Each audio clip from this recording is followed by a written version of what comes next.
ഉണ്ട്. ഇനി നിങ്ങൾ കേട്ടോ, മഹാനായ നബി സല്ലല്ലാഹു അലൈഹി വസല്ലമ തങ്ങളുടെ ആ പച്ചക്കുപ്പ പൊളിക്കണം എന്ന് പറഞ്ഞ മൗലവി മറ്റൊരു സ്ഥലത്ത് പ്രഭാഷണം നടത്തിക്കൊണ്ടിരിക്കുമ്പോ ഒരു ചോദ്യം വന്ന്, ഖബറിന്റെ മുകളിൽ പച്ചക്കുപ്പല്ലേ എപ്പോഴും?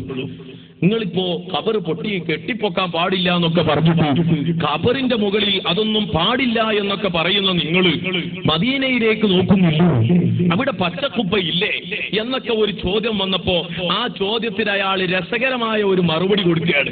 ആ മറുപടി നിങ്ങൾക്കൊന്ന് കേൾക്കാം. അതിന്റെ മുമ്പ് ഞാനൊന്ന് പറയാ, അത് നിങ്ങൾക്ക് അതിന്റെ കൂടെ കേൾക്കാൻ വേണ്ടിയിട്ട് മനസ്സിലാക്കാൻ വേണ്ടിയിട്ടുമാണ്. എന്ത്? റസൂലുള്ളാഹി തങ്ങളുടെ ഖബറിന് മുകളിൽ പച്ചക്കുപ്പയില്ല, മൗലവിന്റെ പ്രഖ്യാപനം. ഏത്? പൊളിക്കണം എന്ന് പറഞ്ഞ മൗലവി ഇപ്പൊ പറയുന്ന പച്ചക്കുമ്പല്ലോ, മൂപ്പരെപ്പോഴോ പൊളിച്ചിട്ടുണ്ടാവുക, ഉറക്കത്ത് പൊളിച്ചതാ. അങ്ങനെയുണ്ട് ചില പരിപാടി. ഉറക്കത്തിൽ വണ്ടി ഓട്ടാൻ അറിയാത്തവനും പ്ലെയിനിലൊക്കെ ഇങ്ങനെ പോകണമായിട്ടൊക്കെ ഇങ്ങനെ കാണും. അതൊക്കെ ഇപ്പം പുലരണമെന്നില്ലല്ലോ, ഉറക്കത്ത് കാണണം, സ്വപ്നം കാണുക എന്ന് പറയുന്നു. അപ്പൊ എന്നതുപോലെ മൗലവി സ്വപ്നം കണ്ടതാ. പക്ഷെ ഏതായിരുന്നാലും അയാൾ വലിയ ഒരു യാഥാർത്ഥ്യത്തെയാണ് എതിർത്തത്. സദസ്സിലുള്ള ആളുകളൊക്കെ മേപ്പെട്ടോക്കി പോയി. കാരണം മദീനയിൽ ജോലി ചെയ്യുന്ന ആളുകളും മദീനത്ത് പോയവരൊക്കെ ഉണ്ടാവുമല്ലോ, അവരൊക്കെ കണ്ടതല്ലേ റസൂലുള്ളാഹിന്റെ ഖബറിന്റെ മുകളിൽ പച്ചക്കുപ്പ.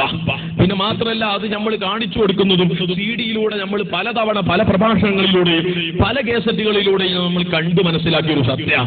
മൗലവി തീർത്തു പറയുന്നു, ഖബറിന്റെ മുകളിൽ കുബ്ബല്ല, നോക്കിയിട്ട് തന്നെ പറയണെന്നൊക്കെ പറഞ്ഞിട്ടുണ്ട് പറയും. പക്ഷെ ആ പ്രഭാഷണത്തിന്റെ ഊക്കിന്റെ ഇടയിൽ മൂപ്പര് പറഞ്ഞു, കുബ്ബന്റെ അടിയിൽ ഖബറുണ്ട്. അത് ഭയങ്കര കൈവാ മൂപ്പർക്ക് ആ വിഷയത്തില്. കുബ്ബന്റെ അടിയിൽ ഖബറുണ്ട്, ഖബറിന്റെ മുകളിൽ കുബ്ബല്ല. വല്ലാത്തൊരു രംഗാണ്. അത് നിങ്ങൾ കേൾക്കുക, ആ പ്രഭാഷണം ഒന്ന് കേൾക്കുക. റസൂലുള്ളാഹി സ്വല്ലല്ലാഹു അലൈഹി വസല്ലം ഞങ്ങളുടെ മഖ്ബറയുടെ മുകളിൽ കുബ്ബയുണ്ട്, നിങ്ങൾ ഇല്ല എന്ന് പറയുന്നു. ഒന്ന് പോയി നന്നായി പരിശോധിക്കാം. ഖബറിന്റെ മീതെ കുബ്ബല്ലടോ, നബിയുടെ ഖബറിന്റെ മീതെ അയച്ചൊരു കുബ്ബല്ല. ആയിഷ ബീവിന്റെ വീടും മറ്റ് 9 ഭാര്യമാരെ വീടും മദീന പള്ളിയുടെ ചെരുവിലാണ്. ആ വീടുകളെല്ലാം കൂടി ഉൾപ്പെടുത്തിയിട്ട് ചുമരുണ്ട്. അപ്പൊ ആ വീടിനെ വേർതിരിച്ചറിയാൻ വേണ്ടിയിട്ട് ഒരാള് അതിന്റെ മേലൊരു കുബ്ബുണ്ടാക്കി. അപ്പൊ അതിന്റെ ഒരു മൂലയില് റസൂലിന്റെ ഖബർ അടിയിൽ പെട്ടു. അത് പൊളിച്ചു കളയണം എന്ന് തന്നെയാണ് അവിടുത്തെ ഫത്വ. പക്ഷേ അത് പൊളിക്കാൻ പോയാൽ എന്താ, അവിടെ കുറെ എണ്ണം ചാവും. സൗദി കോൺസുലേറ്റിന് മുമ്പ് പോയി തീ കൊളിച്ചാവും. ഖുറാഫി മൂല്യന്മാര് പോയി റസൂലിന്റെ ഖബർ പൊളിക്കണോ, പോയി ചാകണോ എന്ന ആളെ വിടും.